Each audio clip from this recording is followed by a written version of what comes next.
Good morning, it is Monday the 15th of December. I'm Maeve McMahon and this is Europe Today, Euronews' daily live fix of European news and analysis.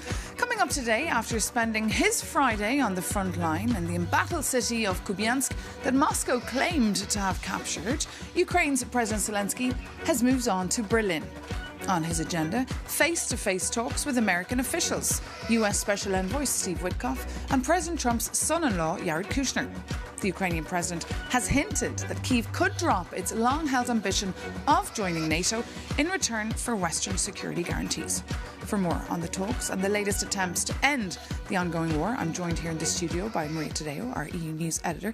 Good morning, Maria. Great to have you with us. So look, marathon talks taking place in Berlin. Any movement? Well, marathon talks because we understand they went on for more than 5 hours yesterday, Maeve, and they will continue this morning. Of course, the German Chancellor, who, to his credit, has really taken the lead now in the negotiations when it comes to the Europeans, hosting the Ukrainian President Volodymyr Zelensky and a U.S. delegation, which, as you alluded to, included Steve Witkoff, of course, that's the special envoy, but also Jared Kushner, who is the son-in-law to President Trump. And the two men, we should note, were instrumental, remember, in negotiating a ceasefire between Hamas and Israel. Now, in terms of the details, we have not heard from the Ukrainians. They argue they will only brief after the talks are completed today. But we did hear from the Americans, and hopefully we can put it up on the screen. Steve Witkoff yesterday saying we had in-depth discussions regarding the 20-point plan for peace, economic agendas, and more. Remember, initially this plan was 28. It was deemed to be too in favor of Russia. The goal now for Ukraine and the Europeans is to sway it in Kyiv's favor. As I say, not a lot has officially been confirmed. There has been speculation, however, that Ukraine could be prepared now to drop its ambition to join NATO if it can get NATO-like security guarantees. There has also been talk about fast-track EU membership. Of course, one of the dates that was floated was January 1st, 2027. The Ukrainians have not officially confirmed this, but I can tell you the diplomats I spoke with over the weekend said this is really not an option. It's not real. Ukraine cannot join in a year. But of course, you understand the logic here. The U.S. would offload some of the NATO responsibility to the EU, and the Ukrainians keep that momentum and that pressure to accelerate their talks. But as I say, diplomats telling me this is not feasible. We've got to be realistic. Got to be realistic. And of course, this week, Maria's crucial week for the European Union, for Brussels, as it strives to strike a deal on Ukraine's funding. What are the chances? What are the chances? Very difficult. We've talked about make or break crunch time. This is really now crunch time and decision time. Two things just very quickly. On Friday, the European Union taken now steps to keep the Russian frozen assets, which are held here in Belgium by Euroclear, permanently frozen. But of course, we know that the Belgians continue to resist it, but also a new element, Italy also reaching out to the Commission and saying, well, perhaps this is now the time to push for a plan B. However, those who favor the frozen assets and the reparations loans say there is no time for a plan B. We should go ahead with this.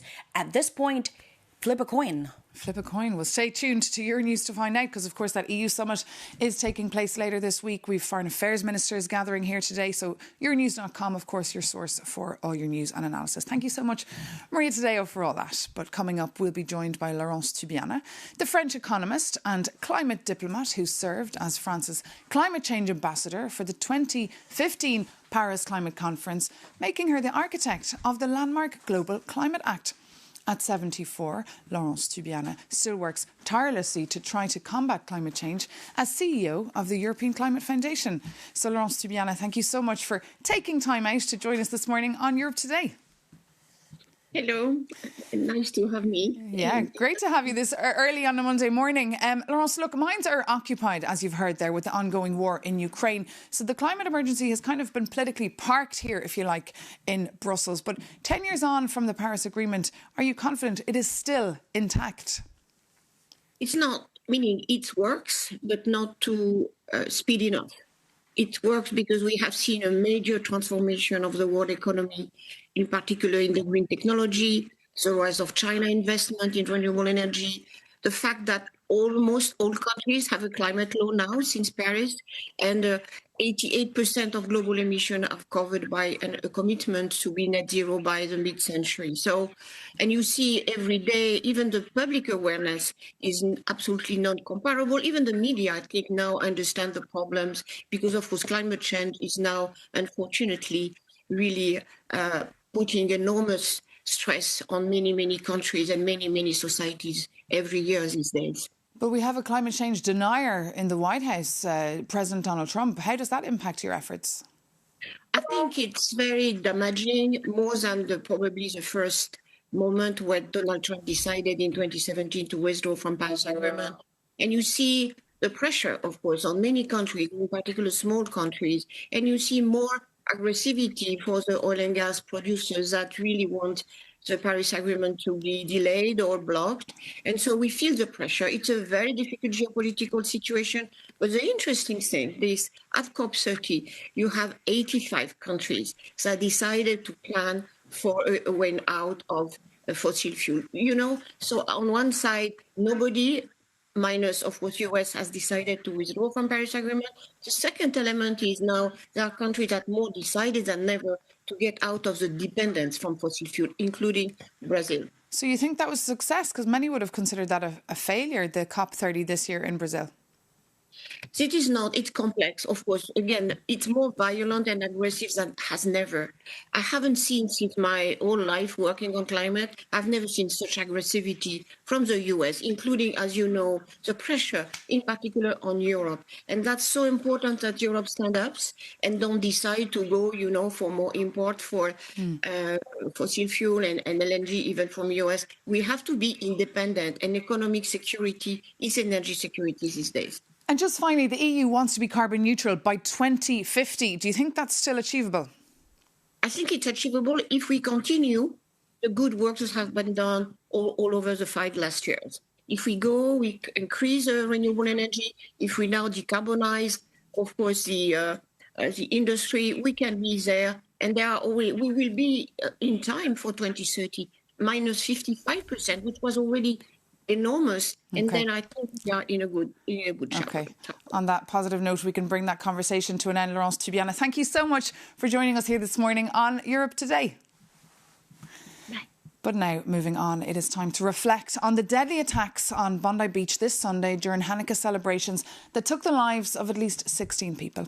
It was Australia's worst shooting since a massacre almost 30 years ago that saw the country then introduce some of the world's toughest gun laws.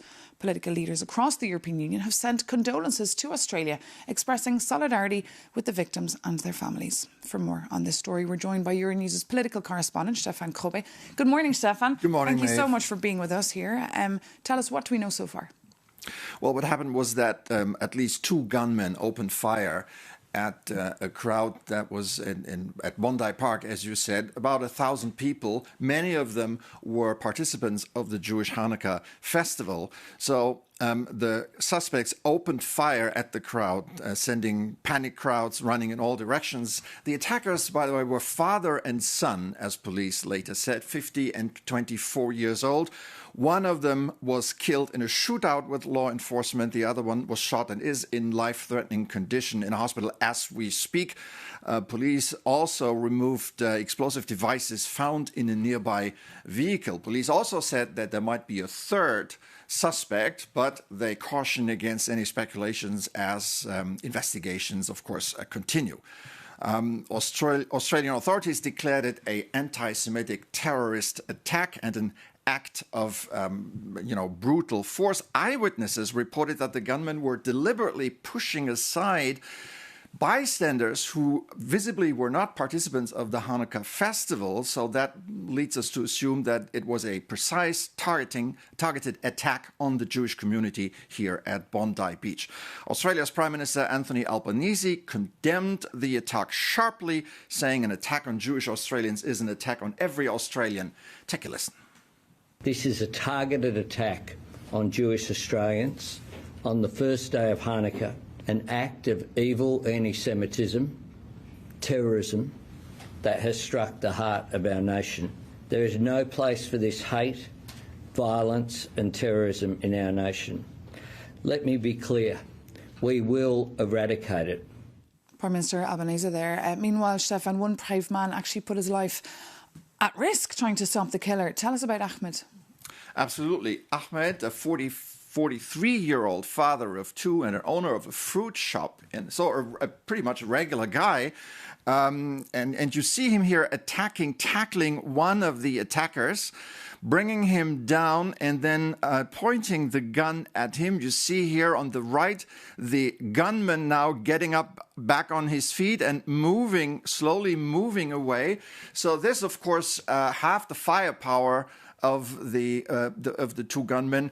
Australian authorities calling this an unusual act of bravery and calling him a hero. He certainly saved probably a lot of lives here. As I said, one was killed and one was severely and Ahmed, injured. I think, is doing well. He's recovering in hospital. Stefan, though, what has been the reaction here in Europe and also among Jewish communities? They must be rather on edge this Monday. Yeah, well, the European leaders condemned almost immediately the attack. French President Emmanuel Macron saying in Sydney, an anti-Semitic terrorist attack struck families gathered to celebrate Hanukkah. France extends its thoughts to the victims, the injured and the loved ones. We share the pain of the Australian people and will continue to fight relentlessly against anti-Semitic hatred, which hurts us all wherever it strikes. And further to the east in Germany, Chancellor Friedrich Merz saying, the anti-Semitic attack at Bondi Beach during Hanukkah leaves me utterly shocked. My thoughts are with the victims and their families. This is an attack on our shared values. We must fight anti-Semitism here in Germany and around the world. And of course, France and Germany having had sad experiences with anti-Semitism. Indeed, Stefan Grobbe, thank you so much for that update. But now coming back to Brussels news, as you heard earlier, EU heads of state and government are poised for a major gathering in Brussels this week. The most important perhaps for years, because on the table, a loan for Ukraine to keep the country afloat for the next 2 years. Our Jakub Janis has a little refresher for you on the frozen Russian assets earmarked to foot the bill. Day called Europe Week. Well, Brussels just locked down 210 billion euros of Russian central bank cash. Most of it sits right here in Euroclear. Think of it as the world's most nervous piggy bank. Until now, keeping it frozen required a unanimous vote every 6 months. That made the cash a hostage to vetoes, especially Hungary's. So, last week the EU pulled a legal trick and an emergency clause. In times of crisis, it allows for majority voting to bypass unanimity, so no single country can veto. Now, the assets are frozen indefinitely. And to unfreeze them, you would need another majority vote in favor of Russia. Good luck with that. Moscow has already sued Euroclear, but the EU calls it speculative. And Belgium is nervous about the legal risks, but the clock is ticking. Why the rush, you ask? This Thursday, the EU leaders meet for a make-or-break summit. They need to raise 90 billion euros to keep Ukraine from collapsing. And with Russian sabotage already hitting Europe, we could be next. Viktor Orban, a well-known practitioner of veto power, calls the move a Brazilian dictatorship. But for others, it's a preview of a stronger EU. One that finally stops letting a single country, in times of emergency, turn off the lights.